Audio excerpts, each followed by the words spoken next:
Hello everyone, কেমন আছো সবাই? আশা করি সবাই খুব ভালো আছো, সুস্থ আছো, আর আমরাও খুব ভালো আছি। আমি নম্রতা, আর নম্রতার ঘরকন্যার নতুন একটি ব্লগে তোমাদের সবাইকে স্বাগত জানাই। আজকে আমরা চলেছি লোনাভলার পথে। তোমাদের তো অনেকদিন আগে বলেছিলাম যে আমরা বোম্বেতে থাকাকালীন আমার মেজদি এসেছিল বাড়িতে, তো তখন আমরা একসাথে ওয়ান ডে ট্যুর হিসাবে লোনাভলা গেছিলাম। আর এখন যে টানেলটার ভেতর দিয়ে যাচ্ছি, এটা কিন্তু মুম্বাই পুনে হাইওয়ের যে টানেলটা রয়েছে সেই টানেলটা। এই টানেলটা পাহাড় কেটে বানানো হয়েছে, মানে এই যাওয়ার রাস্তা এবং আসার রাস্তা দুটোই কিন্তু পাহাড় কেটে বানানো। যেতে কিন্তু ভেতরটা দিয়ে খুব সুন্দর লাগে, দেখতেও বেশ ভালো লাগছে। ব্যাস, আমরা মোটামুটি টানেল প্রায় শেষ করেই ফেলেছি। এবারে দেখো আরও সুন্দর লাগছে জায়গাটা। তো পুনেটা বেশিরভাগ একটু পাহাড়ি টাইপেরই এলাকা বলতে গেলে। তো আমরা ঠিক পুনেতে তো যাব না, আমরা লোনাভলা যাব পুনের থেকে বেশ খানিকটা আগেই। তো মুম্বাইতে অসম্ভব গরম পড়ে, লোনাভলাতেও গরম থাকে, কিন্তু একটু যেহেতু পাহাড়ি এলাকার মধ্যে পড়ে, তো যার ফলে কি হয়, মুম্বাইতে যারা থাকে ম্যাক্সিমাম সময় ওরা ওয়ান ডে ট্যুর হিসাবে এই লোনাভলাটা বেছে নেয়, তাদের উইকেন্ড ট্রিপ হিসাবেও অনেকে বেছে নেয়।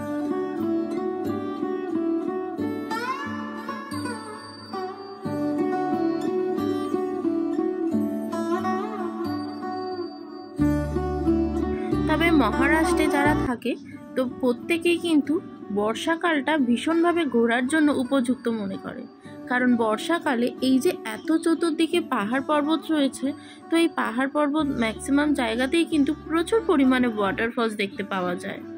তো এই জন্যই বর্ষাকালটা লোনাভলার জন্য ভীষণ উপযুক্ত। তো মোটামুটি ওই দিকটা আমরা রাস্তাটা পেরিয়ে যাওয়ার পথে এই ফুড প্লাজাটা পড়ে। তো এখান থেকে আমরা কিছু খাবার দাবার খেয়ে নিয়েছিলাম।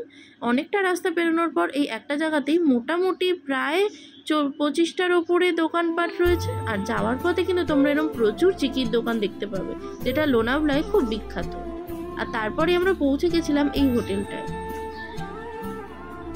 এসেই কিন্তু প্রথমেই আমি দেখো সুইমিং পুলের সামনে চলে এসেছি, দেখতে যে সুইমিং পুলটা কিরকম।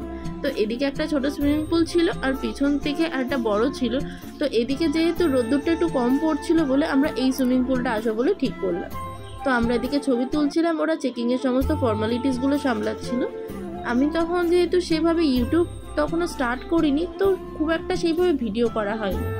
তো যেটুকু যা আছে সেটুকুই তোমাদের সাথে শেয়ার করছি। তো রুমে ঢুকেই তাড়াতাড়ি করে আমরা চেঞ্জ করে নিয়েছিলাম সুইমিং পুলে যাব বলে। তো একটু ভিডিও করে আমরা ছোট সুইমিং পুলটার দিকেই গেলাম। তো প্রচুর সময়, সারাটা দিন রিল্যাক্সের জন্যই আমরা সুইমিং পুলে কাটিয়েছিলাম অনেকটা সময় দিনে।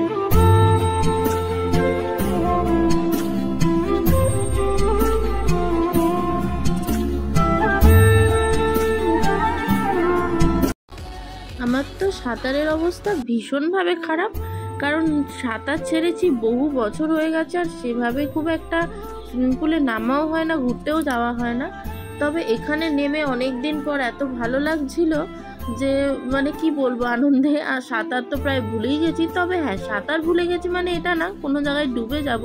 আমার জল খুব একটা পছন্দের জিনিস এমনিতেও না, আর সাঁতার যদি নাও বা কাটতে পারি, কিন্তু কোনোদিন কোনোভাবে ডুবে যাব না, কারণ কিভাবে ভেসে থাকতে হয় সেই ট্রিক্সটা আমার ভীষণ ভালোভাবে মনে আছে। তো মেজদিও তখন কলকাতা থেকে গেছিলো, যেহেতু জামাইবাবু সুরাটে থাকে, সুরাটে জামাইবাবু জব করে, তো সেক্ষেত্রে ওরাও কাছাকাছি প্রায়। ওখান থেকে ওরা মুম্বাই চলে এসেছিলো আগের দিন রাত্রেবেলা। তো আমাদের ফ্ল্যাটে একসাথে সবাই ছিলাম, আর ভোর ভোর আমরা বেরিয়ে গেছিলাম লোনাভলার উদ্দেশ্যে। বোম্বেতে যা প্রচণ্ড গরম, সেই ফাঁকে এখান থেকে ঘুরে নিয়েছিলাম। তবে শীতকালটা লোনাভলা মারাত্মক সুন্দর লাগে। এখানে মানুষজন শুধুমাত্র যায় রিল্যাক্সেশনের জন্য, প্রচুর যে ঘোরার জায়গা আছে একেবারেই নয়, খুব লাক্সারিয়াস একটা জায়গা। আমরা একদিনের জন্যই ছিলাম, কারণ ওয়ান ডে স্টে করে পরের দিনকেই আবার আমরা বেরিয়ে আসবো, কারণ মেজদি যেহেতু প্রথমবার বম্বে যাচ্ছে, ও বম্বেটা ঘুরবে, পরের দিনটা ঘুরে আবার রাত্রেবেলায় ওরা সুরাট চলে যাবে আর কি, ওখানে কিছুদিন থেকে তারপর কলকাতায় ফিরবে। এখানে দেখো রূপক তো ছবি তুলতেই চায় না, আর ওকে জোর করে ছবি তোলানোর জন্য দাঁড় করিয়ে রেখে দিয়েছিলাম।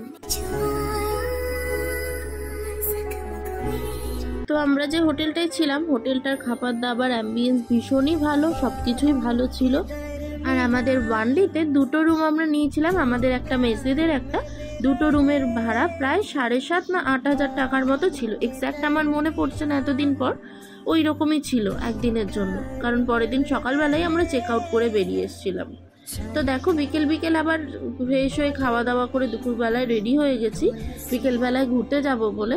ওই কিন্তু একটা পয়েন্ট রয়েছে, ওই পয়েন্টগুলো ঘোরার জন্য। আমরা কিন্তু কোনো ট্রাভেলসের সাথে যোগাযোগ করে নিইনি, আমরা নিজেরাই ওখান থেকে আবার গাড়ি ঠিক করে নিয়েছিলাম, ওখান থেকে গাড়ি বুক করে আবার যাচ্ছিলাম আমরা সাইট সিনগুলো দেখার জন্য। খুব একটা বেশি সাইট সিন নেই, কয়েকটাই সাইট সিন রয়েছে, তবে রাস্তাটা দেখো এত সুন্দর, যেতে কিন্তু বেশ ভালো লাগছে।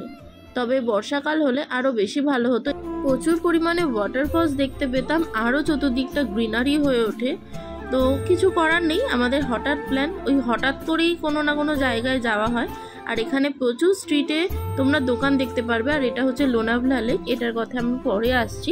তো এই দোকানগুলোতে ম্যাক্সিমাম তোমরা ওই গোলা বা চিপস বা কোল্ড ড্রিঙ্কস, জল এগুলোই পাবে, খুব একটা খাবার দাবার তোমরা পাবে না। তবে এখানে বা খান্ডালাতে তোমরা কর্ন চাট পাবে, সেটা কিন্তু মারাত্মক ভালো খেতে, অবশ্যই স্ট্রিট ফুড হিসাবে ট্রাই করো। আর এই পাহাড়গুলোর থেকে প্রচুর পরিমাণে কিন্তু জল নামতে থাকে, মানে রাস্তাঘাট পুরো ভেজা থাকে তখন। তবে ভেজা থাকলেও কোনো রিস্কের ব্যাপার নেই, এখানকার রাস্তাগুলো এরকমই এবং খুব সুন্দর। আমরা এখন যাচ্ছি লায়ন্স পয়েন্ট দেখতে। তো লায়ন্স পয়েন্ট নাম এটার হয়েছে, মানে শোনা যায় এখানটা নাকি আগে প্রচুর সিংহ ঘোরাফেরা করতো সেই কারণে। আর এখানকার পাহাড়টা অনেকটা দেখলে মনে হয় লায়ন বা সিংহ বসে আছে। এছাড়াও এটাকে থামস আপ পয়েন্টসও অনেক বলে থাকে, কারণ পাহাড়টা অনেকটা থামস আপের মতো দেখতে লাগে নাকি সেই কারণে। তো এখান থেকে দেখো জায়গাটা এত সুন্দর লাগছে, মনে হচ্ছে না পুরো ছবির মতন, ভীষণ সুন্দর জায়গাটা। এরকমই সেম দেখতে টাইগার পয়েন্টও আছে, দুটো একই রকম, একটু এদিক থেকে ওদিক। বর্ষার সময় মনে হয় যেন পুরো চতুর্দিকটা সবুজ দিয়ে পুরো যেন কেউ জল রঙে এঁকে দিয়েছে। এমনকি সূর্যটাও দেখো এখন এতটাই সুন্দর লাগছে, মনে হচ্ছে যেন কেউ ভীষণ সুন্দরভাবে খুব নিখুঁতভাবে সিনারি এঁকে দিয়েছে, ঠিক যেমন আমরা বিভিন্ন ছবিতে দেখে থাকি। এবারে দেখো এটা হচ্ছে লোনাভলা লেক। এই জায়গাটা এখন একদমই শুকনো খটখটে। তো এখান থেকে ড্যামের জল, প্রথমে ভাবছিলাম আমরা ড্যামের জল হয়তো ছাড়ে, কিন্তু সেরকম কোনো ব্যাপার নেই। ড্যামের জল তো মাঝে মাঝে ছাড়লে জল দেখতে পাওয়াই যায়, কিন্তু বর্ষাকালে এই জায়গাটা নাকি রাস্তাঘাট পুরো জলের জল হয়ে থাকে এবং এখানে প্রচুর পরিমাণে জল থাকে, কারণ পাহাড়গুলোর থেকে তখন সব মানে জল নামতে থাকে প্রচুর পরিমাণে, মানে এক একটা পাহাড় তখন এক একটা জলপ্রপাতের জন্ম নেয়। আর এখন দেখো ওদিক থেকে আমরা চলে এসেছি সেই বিখ্যাত জায়গা খান্ডালা। এই খান্ডালাতেই কিন্তু এটা নিয়েই একটা গান আছে, তো প্রত্যেকেই জানো, সেই গানেই আমরা খান্ডালা কথাটা শুনে এসেছি প্রচুর পরিমাণে।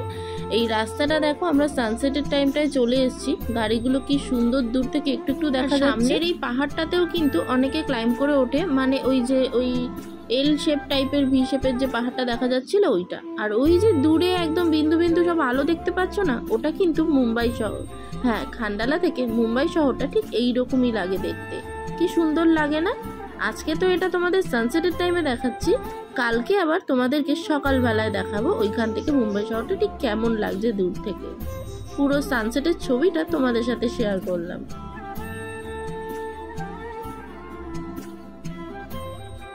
এবারে পরের দিন সকাল সকাল আমরা ব্রেকফাস্ট করে, ব্রেকফাস্টটা কমপ্লিমেন্টারি ছিল, তো ব্রেকফাস্টে অনেক কিছুই ছিল, আমি অল্প কিছুই খেয়েছিলাম, বকের ভালো লাগছিল না বলে ও খাইনি, মেজদিরাও খেয়ে নিয়েছিল। তারপরে আমরা চেক আউট করে বেশ কতগুলো ছবি তুলে তারপরে আবার বেরিয়ে পড়েছি। আর সেই আবার কালকের রাস্তা খান্ডালা। এবার খান্ডালের ওপর দিয়েই আবার আমরা ফিরছি, কারণ যাওয়ার পথে লোনাভলা বা ফেরার পথে তোমরা এই খান্ডালার ওপর দিয়ে যেতে বা আসতে পারবে। তবে বারবার প্রত্যেককে একটাই কথা বলছি, তোমরা কিন্তু মন মতো খাবার খুব একটা পাবে না, তবে হ্যাঁ গলা ভেজানোর জন্য কোল্ড ড্রিঙ্কস বা জল এগুলোর দোকান তোমরা পাবে। আর ফাঁকে আগের দিনকে আমরা বিকেলবেলায় এক শপে গেছিলাম, শপে গিয়ে অনেক ক্যান্ডিস, লজেন্স আর চিকি কিনেছিলাম। ও হ্যাঁ, বলছিলাম না কালকে মুম্বাই শহর দেখাবো, ওই দেখো দূরে, এখান থেকে বেশ অনেকটা আমরা নিচে অলরেডি চলেও এসেছি, মুম্বাই শহরটা ঠিক ওই রকমই লাগছিল। আর যেটা বলছিলাম, তো অনেকগুলো লজেন্স, চিকি, অবশ্যই চিকি কিনেছিলাম, আর চিকিটা আমি অরিও ফ্লেভারে কিনেছিলাম। আমি ওপরে আই বাটনে তোমাদের দিয়ে দিচ্ছি, আমি এর আগেই একটা ব্লগ বানিয়েছিলাম, সেখানে চিকির একটা ভিডিও আমি দিয়েছিলাম, তো চিকিটা ওই রকম ছিল। এখন এই মুহূর্তে আমাকে ছবিটা নেই, তাই জন্য দিতে পারছি না। তো দেখো সব কিছু সেরে আমরা এসে প্রথমেই সিদ্ধিবিনায়ক পুজো দিতে চলে এসেছি। আর এইরকম আমরা ছবি তুলছিলাম, পেছনে মনে হয় কোনো সেলিব্রিটিস ছিল। তো সবসময় এখানে সেলিব্রিটিসরা থাকেই, কেউ না কেউ আসলেই মন্দিরে দেখানো কারোর না কারোর সাথে হয়েই যায়। তো যাই হোক, আমরা সিদ্ধিবিনায়কে পুজো দিতে এসেছিলাম এখানে। তো সেইভাবে খুব একটা ভিডিওস ফটোস একটা মন্দিরে ঢুকে খুব একটা তোলা সম্ভব না, তো যেটুকু তুলেছি সেটুকু তোমাদের সাথে শেয়ার করলাম।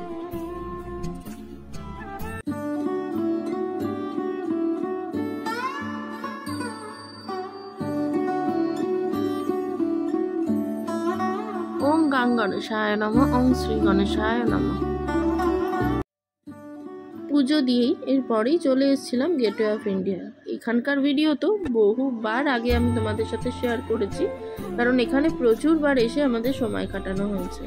তো তোমরা এখন দেখলেও বুঝতে পারবে আজকে রবিবার। দেখো প্রচুর লোক, মুম্বাইয়ের লোকজন উইকেন্ড থাকলেই খুব সাউথের দিকে এই সাইডটা এসে বসে, কিছুই কিন্তু নেই এখানে বসে ছবি তোলা বা এখানেই সমুদ্রের পাড়ে দাঁড়িয়ে সময় কাটানো। এছাড়া সমুদ্রের পাড়ে প্রচুর বোটও থাকে, সেই বোটে তোমরা খানিকক্ষণ মানে ঘুরতে পারো আশেপাশে, এবং ওই বোটে করে তোমরা দুটো জায়গায়ও যেতে পারো এখান থেকে। ওয়ান ডে ট্যুর হিসাবে আলিবাগ যাওয়া যায় এখান থেকে, আর এছাড়াও এখান থেকে আরেকটা সামনে কেভ রয়েছে, মানে অন্য আরেকটা আইল্যান্ড, যেটার ভিডিও তোমাদের সাথে খুব শীঘ্রই আমি শেয়ার করব। তো সেটা হচ্ছে এলিফ্যান্টা কেভ, যেটার প্রচুর ইতিহাস রয়েছে এবং বহু পুরনো। সেখানেও আমরা গেছিলাম, তার ভিডিও সমস্ত কিছু তোলা রয়েছে, তোমাদের সাথে কোনো এক সময় শেয়ার করবো। ঠিক তারপরেই এখানে চলে এসেছিলাম আমরা মেরিন ড্রাইভে। তো মেরিন ড্রাইভে কিন্তু বেশ অনেকটা সময় কাটিয়ে তারপরে আমরা এখন সাউথ থেকে এই ওর্লি সি লিঙ্ক ধরেই আমরা আবার বম্বের ব্যান্ড্রা সাইডে যাচ্ছি। আমরা যখন বম্বে থাকতাম প্রচুর ভিডিও শেয়ার করেছি, কিন্তু আমরা এই সিলিং দিয়ে যাওয়ার কোনো ভিডিও দিইনি। তার কারণ এখানে শুধুমাত্র 4 চাকাই অ্যালাউ বা বড় গাড়ি অ্যালাউ, সেক্ষেত্রে এখানে 2 চাকা কোনোভাবেই অ্যালাউ না। বম্বেতে তোমাদের এর আগেই বলেছিলাম প্রচুর ব্রিজ রয়েছে যেখানে 2 চাকা একেবারেই অ্যালাউ না। তো সেরকমই একটা ব্রিজ এই ওর্লি সি লিঙ্ক। এটা হচ্ছে একদম, আমি ঠিক ভিডিওতে তুলে ধরতে পারছি না, সামনে দিয়ে আরও বেশি সুন্দর লাগবে জায়গাটা দেখতে। এই ব্রিজটা একেবারেই সমুদ্রের ওপর দিয়ে, যেখানে সাউথ থেকে ব্যান্ডার ডাইরেক্ট কানেকশন করা রাস্তার জ্যাম এড়ানোর জন্য। কারণ বম্বেতে তোমরা জানোই প্রচুর পরিমাণে ট্রাফিক জ্যাম হয়, তো যার ফলে কিছুটা ট্রাফিক এড়ানোর জন্য এখান দিয়ে যেতে হয়, এবং তার জন্য অবশ্যই টোল পে করতে হয়। তো সেই এক্সট্রা চার্জেসটা দিয়ে তারপরেই তারা এই ব্রিজে যাতায়াত করতে পারে।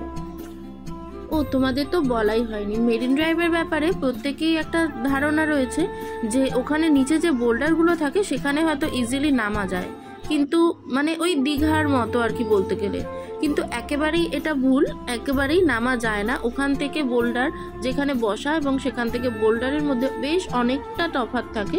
কোনোভাবে যদি হাত থেকে কিছু পড়েও যায় বা নিজেও পড়ে যাও, কোনোভাবে কিন্তু ওঠার চান্স থাকে না, মানে ওই পুলিশ বা অন্য কারো সাহায্য ছাড়া কোনোভাবেই উঠতে পারবে। আর তারপরেই আমরা এই বিখ্যাত রেস্টুরেন্টে চলে এসেছিলাম, পার্সিয়ান দরবার। এখানে আমরা পুরো একটা বড় বিরিয়ানি প্লেটার নিয়েছিলাম, প্রচণ্ডই টেস্টি ছিল। তো আমাদের হয়েও মানে এক্সেস হয়েছিল, যেটা আমরা প্যাক করে নিয়েছিলাম। সব শেষে মেসজিদের ব্যান্ড্রা স্টেশনে ছাড়ার জন্য চলে এসেছিলাম, ওরা এখান থেকে সুরাট চলে যাবে আবার ট্রেনে করে। তো চলো আজকের মতো ভিডিও এই পর্যন্ত। যদি ভিডিওটা ভালো লেগে থাকে অবশ্যই লাইক কমেন্ট শেয়ার করো, আর নতুন বন্ধু হয়ে থাকলে সাবস্ক্রাইব করে দিও।